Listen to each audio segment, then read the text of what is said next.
Welcome to Faith in 5, a weekly video devotional designed to discuss practical spiritual concepts in 5 minutes or less. I'm your host, Mark Vandella. I have a really good friend, Dave, who became to me and a couple of my other friends known as kind of the guy that always had stories that were too good to be true. He would start telling a story, and he was fun to hang around because they were great stories. But every once in a while, they felt like, yeah, that's a good story. Like, that can't possibly be true. Until I hung out with him long enough that Dave was actually supposed to stand in my wedding, but I got a phone call from his dad.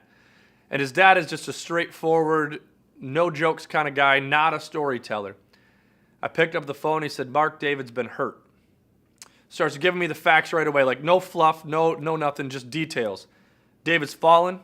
He actually fell off a cliff in California, right? Too good to be true. There's nobody knows anybody else that's fallen off a cliff in California and has lived. So Dave broke almost every bone in his body. He shattered his arm. He punctured a lung. And his dad just matter-of-factly said, so he's not going to be able to stand in your wedding. I'm like, yeah, no kidding. Is he okay? Like, just straight matter-of-fact. The more I got to know Dave and the more I interact with other people who knew Dave too, many of his stories have been confirmed for me. See, it just seemed like it was too good to be true. I think the Christmas story is exactly the same. See, we tell it today, we tell it to our kids as if it's a Disney myth, right? It's pretty, it's perfect, and everybody's got smiles on their faces in all of our nativity scene pictures, right? If you take the Precious Moments one, they're little cherub kids with rosy cheeks.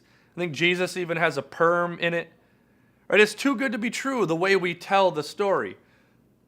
But if you actually go to the Bible and you read it for what it is, it's not too good to be true. See, just like David's dad, when he starts telling me about Dave having fallen, his story was full of facts. From the beginning, just straight to the point. That's how Luke's account reads.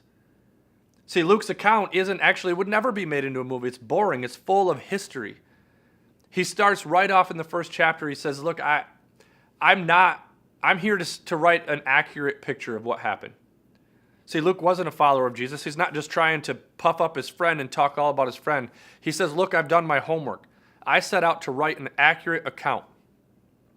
And then in chapter 2:1, he says, you know, there was a Roman emperor named Augustus. Man, I'm glad he wrote it because it's hard to even say.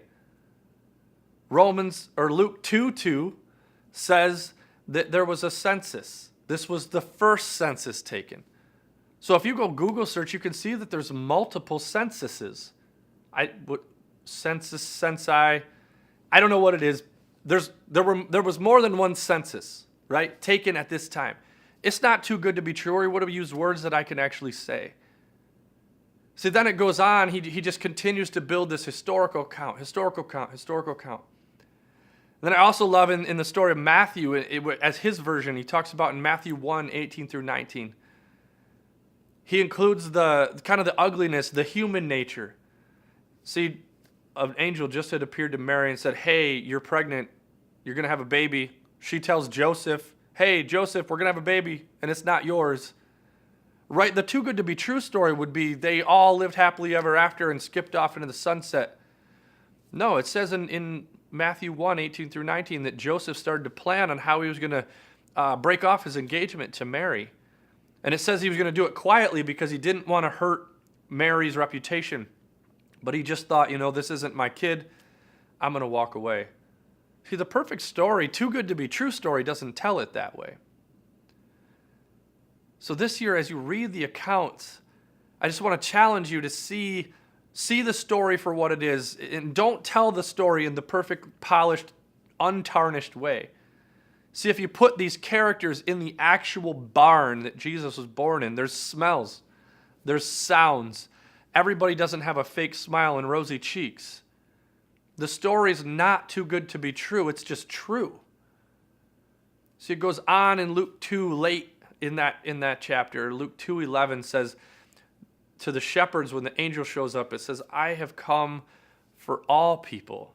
The angel says that it wasn't just the perfect people or the good people or exactly what you want. That's what Disney would have us say. But it said the story is good news for all people. Then it goes on to say that God has sent a Savior, the Messiah, the Lord. So this year, as you read this story, tell it just like it is. Tell it imperfectly because it's our story. It's not supposed to be perfect. The Christmas story, as you read it this year, read it as true, not too good to be true.